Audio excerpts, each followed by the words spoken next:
And but look at what Bobby Montague, Mr. Montague go get up. Me not national misser. Montague get up in the parliament. And you are gonna say that children that are charged with murder will hang them.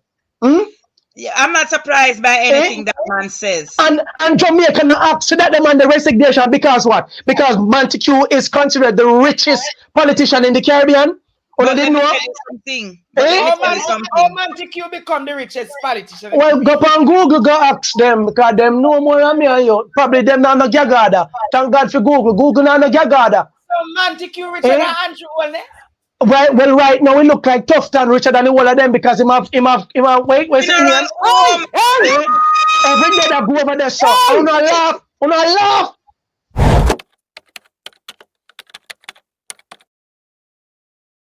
What is about Tufton? Citizens of Jamaica died and live. Why would he fix healthcare? Why? He wants to die. Jamaica. You think that this is an attack on the present administration? This is attack on the fact that every single thing we do, know say wrong and wicked. Look how Jamaicans are suffering. We telling already. No conscience. Them don't have no conscience, you know. So all of these things that we're preaching. Break it. There are allegations out there that one of Mr. Tufton's counselors is the one that has the contract to collect the dead bodies. They are not allegations. What do you mean allegations? So it's true. Yes.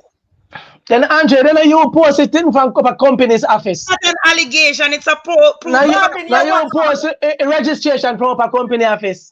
Hello. The man you just apply. The Councillor of Red Hills Division is Michael Archer. Michael Archer is also the principal director of Archer's Funeral Home and Services on Young Street in Spanish Town, St. Catherine. Yes. Archer's Funeral Home also has the contract to collect the deceased from Spanish Town Hospital. They have recently acquired the contract from Kingston Public Hospital. They have the contract for Linstead Public Hospital, and they also now have the sudden death contract. They have the sudden death. UWI has its own morgue. UWI has its own morgue. They have the sudden death contract now, where when police have to be called in because somebody died suddenly wherever they did, and you know them have to call morgue. We know the Tranquility normally have the one in Kingston. Yes. But no, Archer's getting one for St. Catherine. You understand? And them targeting Maypen too. Hold on there. Let me tell you something. Let me tell Jamaica something. Yes, we pay a politician for they run the clock at the Jamaica business. We don't pay a politician to have extra business, and that will be a conflict of interest. But it's not even just extra business. It's that they are giving themselves contracts. That's the point. It's not even for a politician. Let us say, Marvin, let us say, for instance, I am a politician. I am also a lawyer with my own law firm. You have a couple of them, Delroy Chuck, for instance, even KD Knight, when them have them own business, law firm, separate and apart. But how can you, as a minister of health, have your own business? It's like with a market meeting. Him have him paying himself, giving himself contract. That's what he's doing. He's giving himself these contracts. And not only giving himself the contract, you know. No, think about this, Andre. Yes. If you know how KPH set up and where it is, you know that there are quite a few funeral homes in its vicinity. In the environs. The environs, but not only the funeral homes, but it's an whole industry of basically funeral industry. Cause you have the man who make a casket them, you have the people that will print the program them, the people that will make the wreath, the people that will sell the clothes where the people that must bury in. It's an entire industry. So these people depend on the funeral homes around KPH getting the bodies from the hospital. Cause remember, Tranquility is there. right? Brown. And Browns, Jones, Morgans, whole heap of them. So sometimes it rotates who have the contract, but normally is one of them. And it is very convenient for the people because if your relative was admitted in KPH in the first place, that means that is the hospital that is most convenient to you. Yes. Unless you understand? So imagine now your relative dies and they take the body from KPH now to Spanish Town and store That's a it. major inconvenience. Because then you will now have to move that body from Spanish Town. But even in arranging the funeral for your relative, if you decide to leave the body at that funeral home because it's more convenient than finding another funeral home to move it to. Imagine now you're traversing daily to go to Spanish Town and just to bury your deceased. You see how stupid it is? How it makes no sense? The logistics don't make no sense. The logistics is crazy, and it's like unless somebody benefiting. But that's the point, because they are benefiting. They're not thinking about others, and they have basically boxed the food out an entire industry in the whole vicinity. So basically, them killing an entire. And then there was an argument last year. Not sure if you heard about it, where the funerals homes were complaining that the government of Jamaica was owing them lump sum of money. They won't pay them. They won't pay them. Right? When them do, I can tell you because I did some investigations on it. Yes. They owe them tens of millions, some of them tens of millions of dollars. I can attest to that. They will not pay them. I remember one saying about 100 million the government owing. Thank you. And some of them is more. But it's not just that. So this seems to be a problem with the Ministry of Health. Them don't like pay them bills. It's not just funeral homes, them who owe supplier, hospital supplier. That's why the hospital don't have nothing. Right? Repeat that. Them owe the suppliers. So the people them will supply the medical supplies like gloves, the PPEs, napkins, all of those sundry items, alcohol, the medication them. Let me tell you something. You know, I work in healthcare. I still have my clothes from work. Yes. Now, when you're a healthcare professional, you talk among yourselves. Even though I am getting information and some of them now come public and talk because they are victimized. You have doctors working in the hospitals now where I have to walk with them own alcohol for insert brandy in a patient arm to put in drip. What? Right? The hospital them don't have basic items like Panadol. Now let me I'm going to break this down even more. KPH does not have stretchers in the A&E department.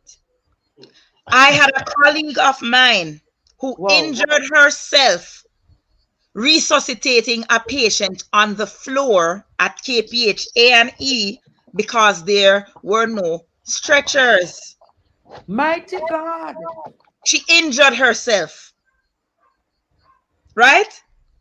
When you go into the KPH A&E, there are no, you normally have the bed them behind the cubicle them. They don't have them. They are not there. That is how bad it is. People don't understand what is going on and they find excuses and then they say, oh, it was the same during the 18 years. Now look at this young man who got burnt in the accident on the highway. Yes. Right? And had no burn unit. He took out himself, and rolled him, do the right thing, stop, drop, and roll. I noticed, right? Because that's what you learn in first aid. He came out the car, him stopped, drop, and roll out the fire, got up and walked. Conscious enough to get in the back of a vehicle to be transported to a hospital. Started to decompensate, had to be transferred to KPH. There are no burns unit in Jamaica. Let me tell you something. I've been a healthcare professional for 23 years this year. When I graduated, there were burn units. I worked at Bustamante Hospital, where Ward 3 was an entire burn unit. I worked at University Hospital, where there was a burn unit behind Ward 5, right? So where the burn units disappeared to? This is my point. When I came out of the public sector totally in 2006, I left burn units there because I went private 2004 and juggled private public until 2006 when I just came out of the public health system, and I left burn units there. So it was quite my surprise to hear that there are no burn units in Jamaica. I started hearing this about 5 years ago. But when I was in the system, there were burn units. People now talk about them something here. And the thing about it is, we have to be relying on burn units abroad in Miami. We have to be getting patients out. And it's not all of the time they can accommodate us. And this is what happened with this young man. We couldn't find, they couldn't find a burn unit to accommodate him. Well, and unfortunately, he passed away as a result. But why are we at the point where we have to be depending on the resources of foreign entities when we so-called have free healthcare here? He died, right? Of course he died. He died. Listen to what somebody said. Listen to this, what somebody just sent me. Andre, my sister, went to the Port Antonio hospital and she had a miscarriage and started to bleed. The hospital did not have any pad to offer her. They roll up hand towel, give her, and send her home. Mighty God. And as I say to you, the reason why there are no basic supplies in the hospital is because the suppliers are owed and they refuse to give the ministry anything else on consignment. Because if you don't pay me not giving you nothing else for free. It's common business. They owe, it's like them owe almost every single supplier. Because imagine now, Andre, you own one medical disposables business, and Marvin, you own another one. And means the ministry and me come run up big bill with you and don't pay you, some go Marvin. And then when we run up big bill, I'm not to start business I run with Christopher. and then we got somebody else, and I keep rotating. You know how many pharmaceutical companies pull out of Jamaica because of this ministry? Mighty God, that doesn't sound good. Because them owe the people them so much money and they're not paying the bills. And what they're doing, padding them pockets. Andre, tell your producer to find a video with Christopher where they tell the people them say, if they want water, then if you take a vaccine. Because people keep forgetting. And what kind of people then we have in a parliament, yeah? Keep, as a matter of fact, tell the producer to pull up the next one with Christopher Tufton, where him and his son are dirty rice coming to Jamaica. Substandard rice.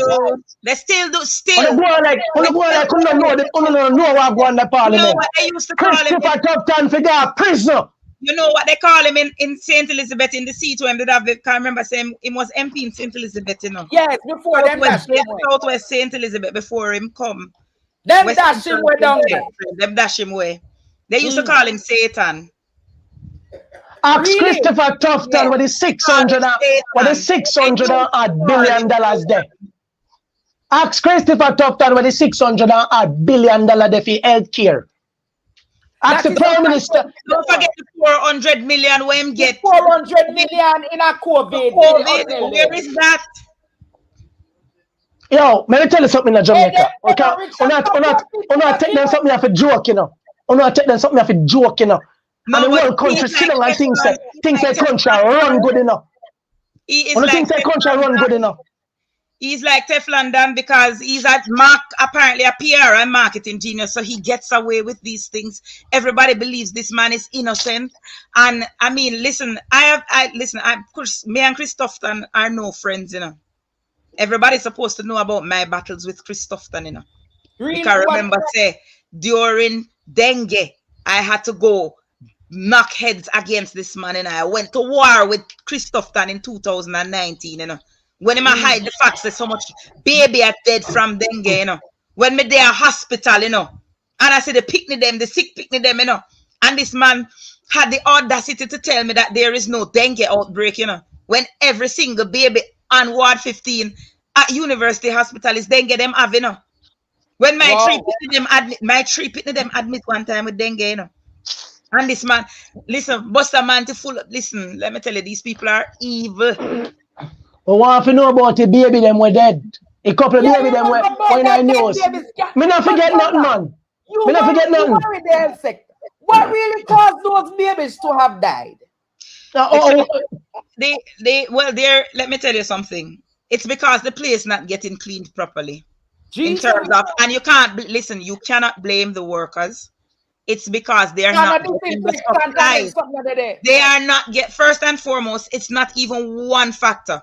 They're not getting enough cleaning supplies, because if you can't get alcohol, right, you can't get the basic cleaning agents you need to clean the place, and then you're understaffed.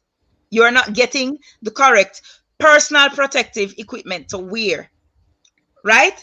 So you're gonna pass bacteria. Remember, you know, when you have a special care nursery or a NICU, which is a neonatal ICU, the ratio between persons who work there to look after baby, you're supposed to have a specific ratio. So you're not supposed to have more than one nurse not supposed to be looking after more than 2 babies, for instance. Yes. Because not just for the manpower, but also the transfer of pathogens. Bodily fluids, yes. Pathogens. So you don't want them to be passing the pathogens from the bacteria and the virus then between the babies. And so when you don't keep that balance, you are putting the babies at risk, and obviously because they are premature. They're premature, so they basically are exposed. They're already weak. They have no immune system. You understand? Thank you. You have a viewer saying not even sometimes water to wash them hands. Listen, the amount of time at KPH, and you know, KPH and Victoria Jubilee are side by side. There is no water at KPH. And not just 1 and 2 times I get phone call with people telling me that there is no water at KPH, no light. Sometimes the operating theater can't function. The whole healthcare system in Jamaica is a patty shop. We don't have the supply, the supply of the drugs. You wonder how these so many people dying of cancer, for instance, nowadays, because they have no access to chemotherapy drugs. Some of the drugs where you have access to 10, 15, some of the cancer, them whenever used to killing people now. Me have a friend, Andrew. So you're saying that the drugs are not in the country for they're not available. No, they're not available. Right? Normally, you would get assistance if you have certain types of cancer. The government subsidizes these drugs. Yes. The drugs, the pharmaceutical companies not getting the government part of the money. So them stop. Mighty. So you say that the NHC is crumbling? You mean the NHF? The NHF, the National Health Fund. A lot of the drugs are no longer available. They're not. A lot of the drugs are no longer available. You listen to the day, you hear people complaining about the drugs they need for prostate cancer not being available. Right? That is one of the drugs that's short. You hear them complaining about some of the medication where them use for, which other one? It's not like colon cancer? Not a cancer. Is one of the is one of the medication for the eyes where people have. I can't remember the condition. No longer. Is either cataract or glaucoma, but one of the drugs where they normally use and they get readily not available. You have a high rate of drugs that they normally use that are no longer available for various conditions. So what about the HIV victims? I'm glad you bring that up. Me get one call the other day now, Andre. I don't even tackle this yet.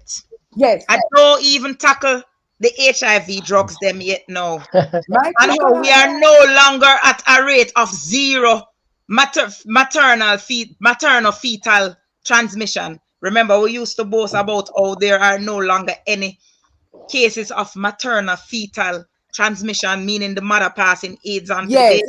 We are no longer there. We reached there from in the early 2000s. We are no longer there. So the mothers, them giving the children them the HIV now again? Yes, sir. I want me get that. A healthcare worker called me last week and told me this. So what causing that? They are trying to do because they are no longer following up the patients. They no longer have the resources to track the HIV patients. And what is that going in the country? I just don't have the time to go in and do the research, because say we don't really have no investigative journalists here, as you were saying earlier, because let me tell you why there are no longer investigative journalists here. The journalists are jockeying for government jobs.